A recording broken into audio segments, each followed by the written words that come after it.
Nous parlons des performances sportives concernant le haut niveau. Vous remarquerez que certaines fois, lorsqu'un athlète ou un joueur porte l'échange de dossards particuliers par rapport à celui lui étant habituel, les performances du dernier ont tendance à changer, pour le mieux ou le pire. Ceci dit, ce constat aurait pu être fait pour vous également.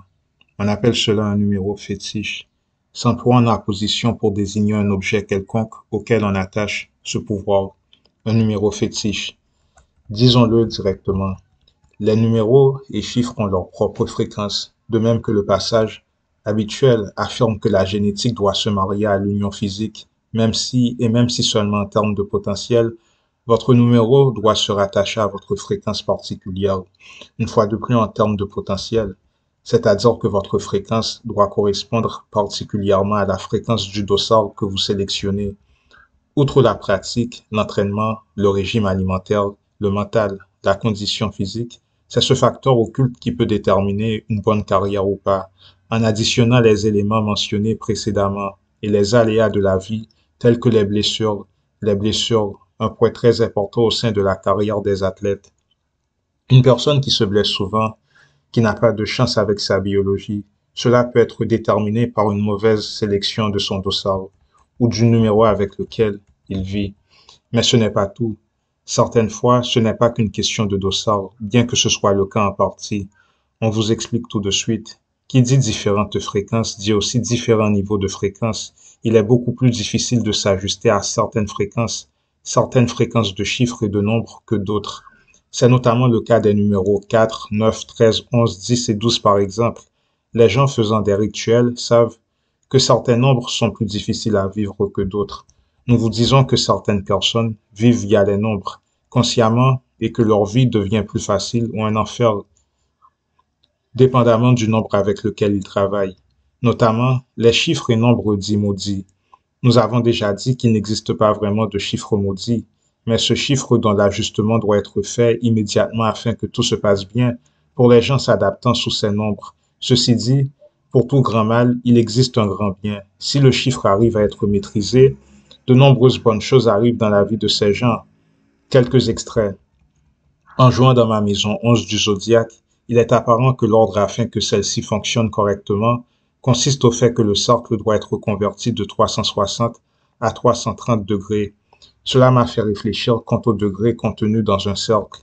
Dans un cercle de 360 degrés, le nombre total ainsi que les points cardinaux sont des nombres qui équivaut au numéro 9. Nous avons examiné cette idée selon quoi les nombres ont pour dire une certaine fréquence en toutes choses, et cela semble être vrai, qui plus est, et profondément. Toutes les mesures du globe sont basées sur le numéro 9, et ce n'est pas un numéro amical. Les anciens dieux étaient connus comme ceux mesurant, et cette imposition du cercle de degrés 360 dans notre monde et les 12 signes du zodiaque font partie d'un système qui impose une fréquence de vibration dans notre monde assez destructive. Cela perpétue l'existence négative. Est-ce que je me rapproche de la compréhension correcte? La compréhension adéquate est plus importante par rapport à comment cela a été atteint. Fin de l'extrait. Les coureurs de nombre qui travaillaient pour l'organisation de crimes dès les années 20 et 30. À cette époque, la mafia et d'autres gangs contrôlent la loterie comme un jeu dénommé les nombres. Les gens travaillant pour le racket se nommaient les coureurs de nombre. Ils collectaient les paris des parieurs et délivraient le gain lorsque celui-ci remportait le jeu. Certaines fois, ces coureurs de nombre étaient eux-mêmes considérés comme des nombres coureurs. Pose différence entre les coureurs de nombre et les nombres coureurs. En fait, faisant office de coureurs de nombre, ces participants se transformaient eux-mêmes en nombres coureurs, c'est-à-dire qu'ils prenaient la fréquence et vibration de ces propres nombres.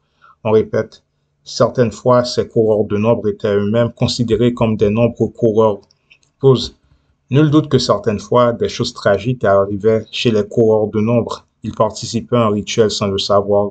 Si le nombre gagnant était donc un nombre dit maudit et que leur fréquence de vie ne correspondait pas au nombre qu'ils étaient censés délivrer, eh bien la dépression pouvait s'emparer d'eux, etc.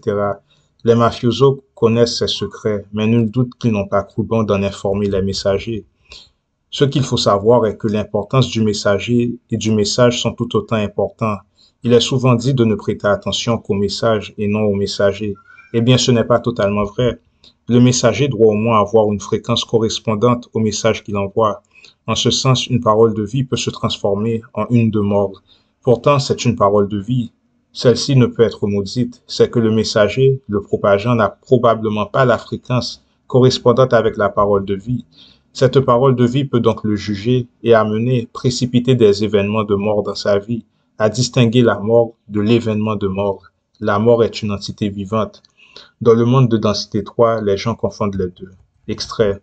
Si vous entrez dans le monde de l'industrie de la musique, vous jouez à un jeu de sacrifice. Coolio a réalisé la musique Paradis des gangsters pour le film Esprit rebelle. Dès que vous démontrez des actions, des pistes d'action de votre vie ayant à voir avec le gangstérisme, vous êtes lié au monde souterrain en tant qu'initié, néophyte selon les termes définis par les Illuminati. C'est ainsi que certains bougent à travers le réseau du monde souterrain et c'est ainsi qu'ils font leur haut niveau de sexe rituel, sans que les gens savent qui a des relations intimes avec qui. C'est une des raisons pour laquelle, si une personne est membre de ce cercle, ils peuvent, tout en étant mariés, avoir des relations intimes avec d'autres gens mariés. Ce sont des accès, des niveaux d'autorisation afin de bouger dans le monde souterrain, pouvant augmenter votre place hiérarchique dans cette secte. Coolio faisait partie de la gang participant aux orgies sexuelles. Mon oncle est un juge. Il connaissait Coolio. Il le connaissait assez bien. Les juges ont quelque chose se nommant la chambre des juges. En étudiant la chambre des juges, vous êtes introduit et initié à ce qui se nomme la clé de la cité. De nombreuses villes ont des points d'accès menant à des passages du monde souterrain. À titre d'exemple, en parlant en ce moment même, je me trouve en Ohio. D'Ohio, en empruntant les passages souterrains, dépendamment de votre niveau d'autorisation, vous êtes à même de pouvoir émerger n'importe où dans la planète. Alors ce qui a dû se passer avec Coolio est qu'à un certain point, il est resté coincé dans un des rituels auxquels il participait. Ils ont alors fait un rituel sur lui prenant en compte les paroles de sa musique et son nom. Une prime a été mise sur sa tête, pas n'importe laquelle, une, une étant spirituelle. Il bougeait dans le monde souterrain principalement avec la lettre O. Remarquez que son nom est constitué de 3 O. Coolio, C-O-O-L-I-O. De nombreuses lettres représentent des symboles, rites, des points de passage pour le monde souterrain. Alors dans une telle situation se trouvait le chanteur. Il avait connaissance de certains de ses secrets, mais pas tout. Et vous savez bien sûr que comme il était impliqué dans les orgies sexuelles, et bien en étant impliqué dans le monde du sexe public ou privé, peu importe, vous vous ouvrez à être une victime potentielle de sacrifice. Et lorsque vous avez accès à la clé de la cité, c'est une carte vous montrant comment bouger dans la cité sans vous faire détecter à l'aide de la grille, le réseau souterrain. À titre d'exemple, croyez-le ou pas, ce fut la même situation dans laquelle était impliqué Malcolm X, le scénario du gangster, comment se déplacer à travers ce réseau et révéler certaines choses à certains temps, à certaines places, sans pour autant se faire attraper par ce que vous appelez les lettres de la loi. Donc lorsque les gens parlent des lettres de la loi, ces concepts font référence à certains points d'accès, des portails vous permettant d'aller un peu partout sur Terre. Fin de cet extrait. Parlons de football. Remarquez que les dossards les plus difficiles à porter en termes de poids et de responsabilité correspondent respectivement aux dossards 9, 10 et 11. Si vous connaissez la tradition footballistique, vous savez d'ores et déjà que le numéro de ces dossards sont considérés emblématiques et même importants. Mais la question est pourquoi, vous le savez. Nous venons de lire un passage mettant en scène le numéro 9. Le dossard 10 est spécial, c'est 1 plus 0. Le 11 pour sa part correspond à un maître nombre. La vérité est que concernant le dossard, le numéro inscrit sur le dernier, votre style de vie doit refléter en partie la fréquence de ce dossard particulier, malgré votre talent. En soi, vous pouvez bien porter et enrôler le dossard. Cependant, si le style de vie ne correspond pas à la fréquence adéquate de celui-ci, le sportif en question peut se blesser et faire face à des situations désastreuses dans sa vie, mais dans sa carrière. Qui ne se souvient donc pas de Nazario Dalima, dit Ronaldo. Extrait. Au Japon, le chiffre 9 correspond à l'homophone du terme souffrir. Ainsi, ce chiffre est considéré malchanceux. Second uniquement au 4, correspondant qui résonne et sonne comme la mort. Fin de cet extrait. Par ailleurs, remarquez que 13, c'est 1 plus 3, la définition du terme homophone. Se dit d'homonymes ayant la même prononciation, par exemple, la séquence phonique correspond à 4 homophones. So, so, so, so. S-O-T, S-A-U-T, S-C, E-A-U, S-E-A-U, se dit de graphies qui servent à noter le même son. Par exemple, les lettres homophones S, CCD, C, SS notent le même phonème. Et puis, en continuant, vous avez le dossard 11. Faites attention. Le 33 est un des nombres maîtres, 11, 22 et 33, qui ont la particularité d'avoir un double sens en numérologie, celui du nombre réduit et celui du nombre complet. De manière générale, les nombres maîtres ont une vibration intense puisqu'ils portent une valeur double. Un maître nombre est un nombre en numérologie qui porte une vibration puissante et donc une énergie beaucoup plus importante qu'un nombre simple, du fait de sa double répétition. Il n'en existe 5, le 11, le 22, le 33, le 44, plutôt rare, et le 55, très rare. Le 11 et le 33 étant plus connus, répandus et communs. Pourquoi les appelle-t-on comme cela?